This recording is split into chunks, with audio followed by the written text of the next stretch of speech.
Hello YouTuber family, કેમ છો? સૌને ગુડ મોર્નિંગ, જય શ્રી કૃષ્ણ. આજે વળી ડમરું હાથમાં આવ્યો ધનુબેન ને વગાડે ડમરું ધનુ અને હેતને આજે આવ્યો છે તાવ, મતલબ માપનો આવ્યો છે એટલે આજે વળી સવારે સ્કૂલે નહીં મોકલ્યો. કપ ભરાનો ને કપ ને હા એટલે આજે સ્કૂલે એને નહીં મોકલ્યો એવું સ્મિત. અને અત્યારે વળી પૂજા પાઠ ચાલુ છે. જય શ્રી માં. આપણો ગોરધન લાવો ટિફિન સર રેડી. એટલે 9:10 થઈ ગયા ને લગભગ 12 વાગે ઓફિસ પહોંચીશ. બોલો એટલો ટ્રાફિક લાગે બોટલ લીટર છે ટ્રાફિકમાં ફસાયા કરવાનું. અને પેલે પાર્સલ પે કરવાનું છે એ પાર્સલનું બી કામ પેલા પતાવી પછી રવાના થવાનું. જય શ્રી કૃષ્ણ. સૌને મારા સવારના રસોડામાં આપનું સ્વાગત છે. આજે બનાવીશું ગવારને બટાકા. 3-4 વરી જેવું તેલ નાખી દીધું છે. લસણ, ડુંગળી, લીલા મરચાં, ટામેટાં. આનાથી ગ્રેવી ખૂબ સરસ થાય છે.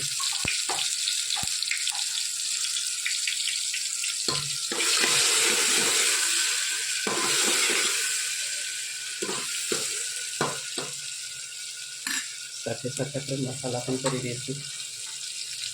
હિંગ, હળદર, ગરમ મસાલો, લીલા મરચાં થોડાક મોરા છે એટલે 1.5 ચમચી જેવું આપણે દાલ મરચું નાખીશું. ધાણા જીરું, સ્વાદ અનુસાર મીઠું. સરસ બધું શેકી લઈએ.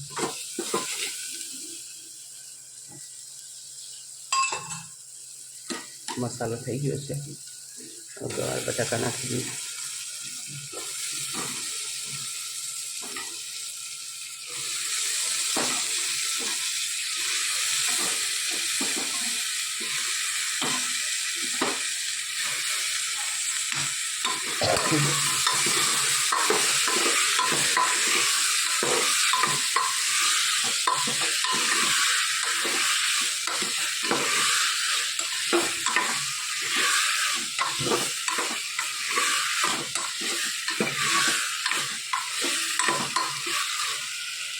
કેવી રીતે એને સોટે કાઢી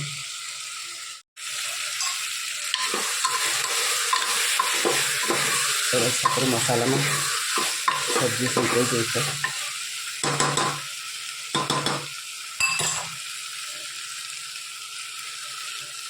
થોડુંક આપણે પાણી નાખી એને 3-4 સીટી મારી લઈશું. બહુ રસાવાળી પણ નહીં કરી અને બહુ કોરી પણ નહીં કરી. માપનો જ રસો રાખીશું. કોમેન્ટમાં ચોક્કસ કહેજો અમારી સાથે તમને કેવી લાગી. આજે આપણે બનાવીશું મિક્સ ભજીયા. આજે પાલક પકોડા બનાવીશું અને બટાકાના અને ડુંગળીના બે બટાકાને ઉપર એમાં છીણી નાખી છે અને ડુંગળીને પણ પાતળી મસ્ત કરી દીધી છે, સુધારી દીધી છે. બંનેને મિક્સ કરી અને આપણે ભજીયા બનાવીશું. વરસાદમાં ક્યારેક આવું ખાવાનું મન થતું હોય તો આપણે ઇન્સ્ટન્ટ કરી શકીએ. એના અંદર આપણે નાખીશું લીલા મરચાં, મોરા મરચાં એટલે 3-4 નાખ્યા છે. સેજ ધાણા જીરું, બેસન છે એટલે થોડીક હિંગ, થોડો ગરમ મસાલો, હળદર, થોડું લાલ મરચું, સ્વાદ અનુસાર મીઠું. સરસ બધું વસ્તુ આપણે મિક્સ કરી લઈએ. પહેલાં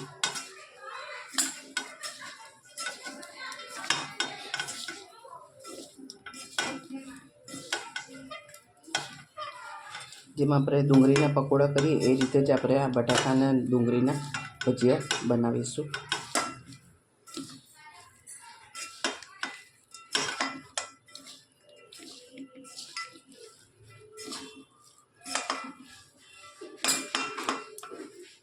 મીઠું નાખ્યું છે એટલે ડુંગળી તરત જ પાણી છોડવા માંડે છે. હવે એના અંદર આપણે થોડું બેસન નાખી અને મિક્સ કરતા જઈશું.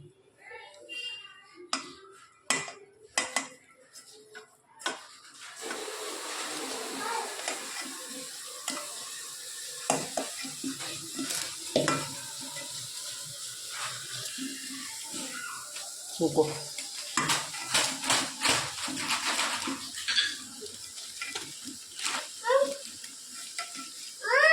મારા હાથ ખરાબ છે મમ્મીને કે.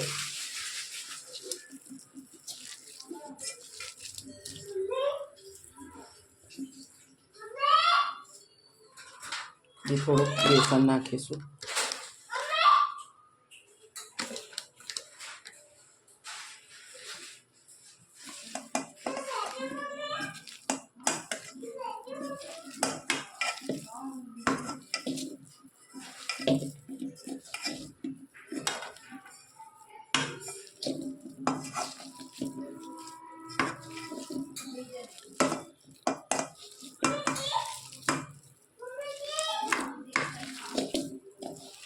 સરસ બધું મિક્સ કરી દીધું. જ્યારે આપણે કરીશું ભજીયા થોડુંક પાણી છાંટી અને પછી આપણે ઉપયોગ કરીશું, કારણ કે અત્યારે ડુંગળી છે પોતાનું પાણી છોડશે અને આપણને ભજીયા બનાવવાની હજી વાર છે. કોઈ હજી આવ્યું નથી, એટલા માટે ખાલી હજી મસાલો જ મેં કરીને મૂક્યો છે. આવશે પછી ગરમ ગરમ આપણે આ ભજીયા ઉતારીશું. બસ હાલ અત્યારે મસાલો કર્યો છે. પાલકની અંદર ખાલી મીઠું અને બેસન જ નાખીને લોટ આપણે બાંધી દીધો છે. એને પણ થોડું આરામ કરવા દઈએ. જે કઢી આપણે બનાવીએ, આ થોડો 4-5 ચમચી જેટલો મેં આ બેસન લઈ અને ગોળી દીધો છે. આ 4-5 મરચાં છે, કારણ કે એને વાટી લીધા છે. આખા રાખીએ તો છોકરાઓને મોઢામાં આવે. અને આ કઢી થોડી સ્પાઇસી જ હોય છે. પહેલાં આપણે લસણ વગરની કઢી બનાવીશું. થોડીક અંદર નાખી દઈએ હળદર અને લીંબુના ફૂલ. આજે છાશ નાખ્યા વગરની આપણે ખાટી જ કઢી બનાવવાના છે. અંદર મીઠાશ નથી નાખવાનું. બધું સરસ મિક્સ કરી લઈએ.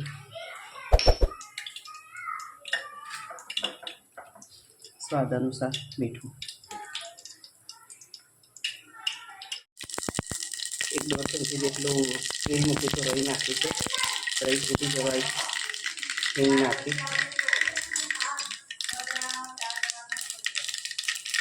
રહી ફૂટી જાય એટલે જે આપણે ગોલ બનાવ્યો છે અંદર મસાલો કરીને બેસનમાં એ નાખી દઈએ.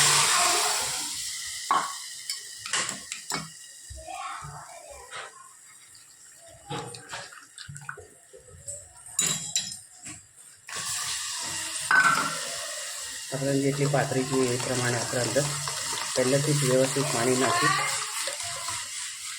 અને ઉકળવા દઈએ.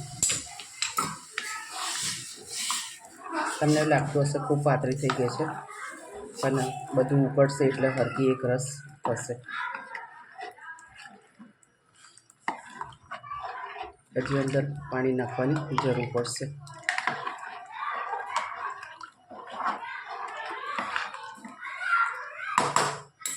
થોડી કળદર ઓછી લાગે છે. કઢી થોડી પીળી કલરની હોય છે. અમારા ઘરે રોજ કંઈક ને કંઈક સાંજે બનાવવાની ખૂબ મગજમારી થતી. કોઈને આ ભાવતું હોય, કોઈને આ ભાવતું હોય. તમારા ઘરમાં એવી રીતે થતું હોય તો કોમેન્ટમાં ચોક્કસ અમને કહેજો. અને અમારી રેસીપી તમને કેવી લાગી છે એ પણ તમે કોમેન્ટમાં કહેજો. કંઈક નવું તમને જાણવું હોય ને કંઈક નવું બનાવવું હોય તે પણ તમે અમારી સાથે કોમેન્ટમાં કહી શકો છો. તમે જોઈ શકો છો મેં આટલું બધું પાણી નાખ્યું તો પણ હજી ઘટ લાગે છે. હજી ઉકળશે. ધીમા તાપે એને સરસ આપણે ઉકળવા દઈએ. આપણી કઢી તૈયાર થઈ ગઈ છે અને બાજુમાં પાલકના પકોડા પણ થઈ ગયા છે. હવે એના પપ્પા માટે પહેલાં લસણ વગરની કઢી કાઢી લઈશું એટલે પછી આનામાં નાખીશું આપણે લસણ. એટલે આ કઢીની અંદર લસણની ફ્લેવર ખૂબ જ સારી લાગે છે. કોમેન્ટમાં ચોક્કસથી કહેજો અમારા પાલનપુરના પાલક પકોડા કેવા લાગે. જે આપણે બટાકાના ડુંગળીનું ખીરું બનાવ્યું હતું તો આ રીતે આપણે બધા પકોડા બનાવી દઈશું. કોમેન્ટમાં ચોક્કસથી કહેજો અમારા ડુંગળી બટાકાના પકોડા તમને કેવા લાગે. ચલો ભાઈ 9:30 વાગ્યા છે અને ગરમા ગરમ આખા મસ્ત સુગંધ આવી રહી છે. બ્રેડ પકોડા? તું મને દહીં પકોડાની વાતો કરતી હતી ને હવે દહીં? હા હા હા હા હા મારા માટે સ્પેશિયલ ખીરું હતું ને તો ભારત લાવ્યા તો આલુનો સેન્ડવિચ મસાલો નાખીને તો મને કે બ્રેડ બનાવી બ્રેડ પકોડા કરજો. તમે તો ખાઈ લીધું અને હવે તારા માટે બનાવજો એક આખા બ્રેડ. સમજે તમે?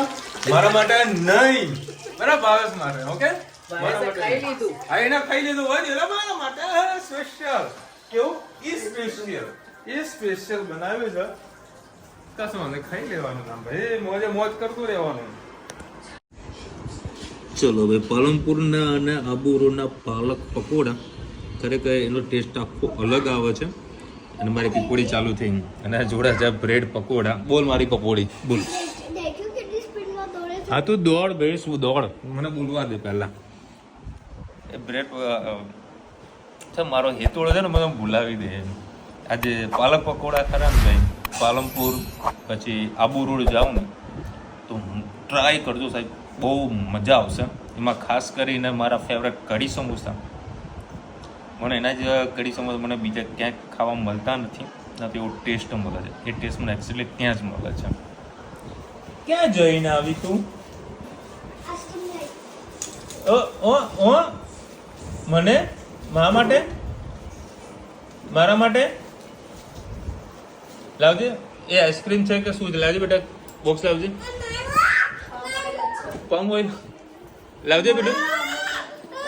અરે ધનુ જોજે બે ડબ્બીઓ સરખી છે પેલા હાલ તો જો હંમેશા હુક્કો છે ને આઈસ્ક્રીમ લખી છે. શું લખ્યું છે? Flavour ice cream. એનો ક્યાં કે જોવાનું એક આવતું હતું. બરાબર બેટા ખાઈ નહીં જવું, ટેન્શન ના લે. મારે શાંતિથી જોવું પડશે, હવે જોવા નહીં મળે. ક્યાં લખ્યું છે?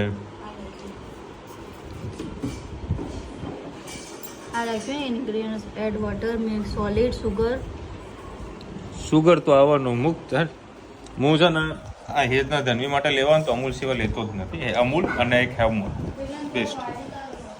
પણ હવે આ લોકોને વળી અર્જન્ટ ખાવું હોય ને એટલે પછી જે મળે કોઈ ખવડાવી દઉં. જો કે આ તો નુકસાન તો કોઈ થવાનું નહીં. કેવી થેન્ક યુ તો કીધું નહીં. Thank you, mummy. કંઈક કરશો તું ઓર્ડર આવશે. જોતા આ તો લઈ લેને જાતે ઊભી થાને. પાણી આપને આલે પાણી અર્જન. ચલો ભાઈ ગણેશ ચતુર્થી આવી રહી છે નજીક. ખબર એટલા માટે પડે છે કે હાઈવે પર સરસ મજાની મૂર્તિઓ બિરાજમાન થઈ ગઈ છે. બરાબર. મને અત્યાર સુધી સૌથી બેસ્ટ મૂર્તિ જો ગમી હોય તો પેલી બિંદ્રાનું નામ એનું હિરોઈન છે હેલા ભાવ બિંદ્રા. કાનમાં ભૂંગળું નાખેલું હોય ને રવિના ટંડન કે બિંદ્રા કરીને સરનેમ કોણ છે? રવિના ટંડન કે હિરોઈન નું નામ છે? એના ઘરે ગણપતિની મૂર્તિ જે હતી એ તો વિસર્જન થઈ ગયું. એક નંબર ખરેખર ગણપતિની મૂર્તિ જે મુંબઈ વાળા જે લાવે છે જે બનાવે છે ને જે શણગાર કરે છે એક નંબર હોય છે.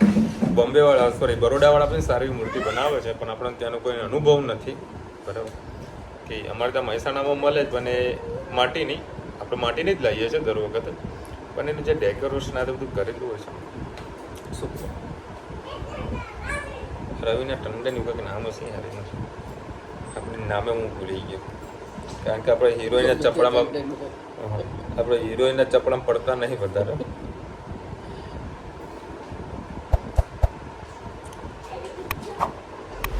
વિશાલભાઈ મારે તમને મળવું છે. તું ત્યાં કહીશ પ્રાઇવેસી કહીશ. મારે ઇન્સ્ટા આઈડીમાં જોઈ લેજો વિશાલ મોદી એવું કંઈક લખેલું. વિશાલ મોદી લખેલું હોય, વિશાલ મોદી વ્લોગ લખેલું છે. બરાબર. હું ખાસ કરીને ઇન્સ્ટાગ્રામ બહુ ઓછું વાપરું છું, એમાં એક્ટિવ બહુ ઓછું હોઉં છું. બરાબર. મારો રુચિતાનો ફોટો ભેગો ચોંટાડેલું હોય એમાં તમને મળી જશે. વિશાલ મોદી વ્લોગ લખશો અને જોશો તો ફોલો બી કરી નાખજો. આપણે થોડા ફોલોવર્સ વધે. તને વાગે ગાંડી. આ ગોડીએ ધડ કરીને પાછળથી ખુરશી ને મારી. બોલ. હા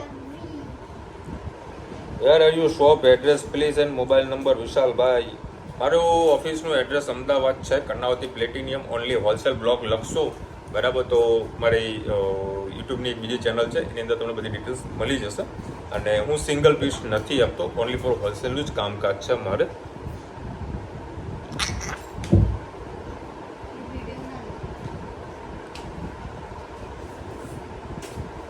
આ બબેડી આમ આગી જાને where are you shop Ahmedabad એમાં લખ્યું છે એક શર્ટ જોવો તો મળે પોસિબલ નથી થાય એવું બરાબર અને હા પણ તમને કાલે ખબર મેં કીધું કે કુરિયર કરવાનું હતું પાર્ટીનું પેમેન્ટ આ પછી મોકલવાનું હજુ મારા દિયોરને એને પેમેન્ટ નાખ્યું નહીં એવો ઉલ્લુ બનાવે એટલે તે પેલા આયા હતા એક પાર્સલ હતું જે મારે મોકલવાનું હતું પુણે મોકલવાનું હતું બરાબર સેમ્પલ તરીકે હવે સેમ્પલ મોકલવું તો એના પૈસા તો મારે લેવા જ પડે ને બરાબર 1800 રૂપિયાની અમાઉન્ટ હતી બરાબર અને પ્લસ કુરિયરનો ચાર્જીસ મારા જીવન હજુ નહીં મને કે હમણાં હાલ ફોન કરે કે આ કુરિયર મોકલી દીધું ના મોકલ્યું કુરિયર વાળાને મેં આપી દીધું હવે તું પેલા પૈસા તું તારા લઈ લે બરાબર છે તારા પૈસા લઈ લે હવે 320 રૂપિયાના જો કુરિયર વાળા જોડે કુરિયરના પૈસા એને લઈ લીધા હોય એટલે પેલા તો મારું પેમેન્ટ કરવું કોઈ છૂટકો જ નથી પેલા કુરિયર વાળા તો મેં ચોખ્ખું કીધેલું હોય કે હું તને ના કહું ત્યાં સુધી તારે માલ મોકલવાનો નહીં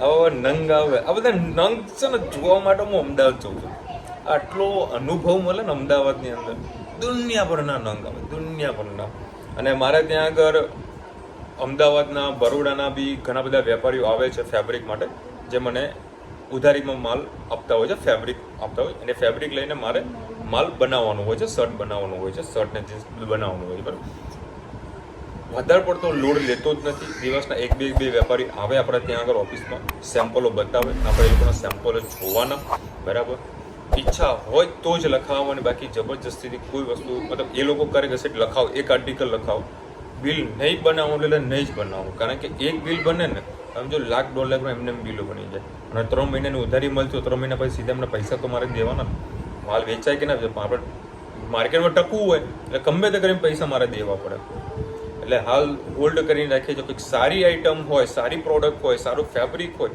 તો જ પ્રોડક્શન કરાવવાનું બાકી નહીં કરવાનું કારણ કે અમારા ધંધામાં એક ભૂલ છે ને બહુ મોટું નુકસાન આપી દેતી હોય છે ચટણીમાં વઘાર કરો અડદની દાળ નાખીને કઢી પત્તા રાઈટ હું અમદાવાદ ખાઉં છું ને તેમાં લોકો વઘારે આપણે શું નામ ઇડલી પણ વઘારે છે મતલબ એને પર ફ્રાય કરીને તેલ નાખી બધું મિક્સ કરતા હોય છે બહુ ટેસ્ટી લાગે છે અને જે લોકો અમદાવાદમાં જે નારિયેળી ચટણી ખરી ને એમાં તો વઘાર કરે સારો એવો ટેસ્ટ આવે છે મોજ આવી જાય અને આજે વળી મોજ કેવી કરાવી મમ્મીએ બ્રેડ પકોડા બનાવવાના હા સારા બને આપણે પેટ નહીં ભરાણું બાકી થાય તો સારા આપણે શાક રોટલા વગર ના હોય મમ્મી કે શાક રોટલી ખાવી મજૂરી દવા નહીં ખાવું હા મેં ના પાડી બીજું મેં ના પાડી અમદાવાદથી આવ્યો ને એટલે હું નાસ્તો કરીને જ આવ્યો હતો બરાબર નાસ્તામાં સેવ મમરા અને ભૂંગળા ખાઈ લઈ લીધા 5 વડા તીખા મોં સુધરી જાય આવું ટાઈમે ખાઈ લઉં છું કારણ મને કોઈ પ્રોપરલી જગ્યા પર નાસ્તો ના મળે ને એક લારી નથી આવી મારે ચોળાફળીવાળી બરાબર એટલે પછી મેં આવો નાસ્તો કરી લઉં ભૂખ તો લાગે ખાઈ લેવાનું બાકી જેવી તેવી જગ્યા નહીં ખાવાનું જ્યાં ટાઈમ થાય એટલે ખાઈ લેવાનું ચલો મળીશું નવા વિડીયો સાથે નવા મોજ મસ્તીની સાથે ત્યાં સુધી અમને આપો રજા જય હિન્દ ભારત માતા કી જય અને વિડીયો ગમે તો ફટાફટ લાઈક કરો શેર કરો સબસ્ક્રાઇબ કરવાનું ભૂલતા ને રાધે રાધે જો અત્યારે 10 વાગ્યા ને એ જ ને ધનવીન રુચિતાને લઈને માર્કેટ મતલબ આટો મારવા નીકળીશું અડધો કલાક રહીને આવીશું પરમદારે ધનવી રાત્રે 12 વાગે ઉઠી પાપા અબ મેં ઉઠ ગઈ અબ મેં ક્યાં કરું 4 વાગે કમ્પ્લીટ 4 વાગે નીચે આવી જાય અને બા ચા બનાવો પછી દાદાને કેળું લાવી પછી કે દાદા તમને કેળું ખાવું છે પછી દાદાને મોબાઈલ જોતા તો મોબાઈલ લઈ લીધો અને દાદા લોકો કેળું ખાવું હોશિયાર ચિટર ચાલા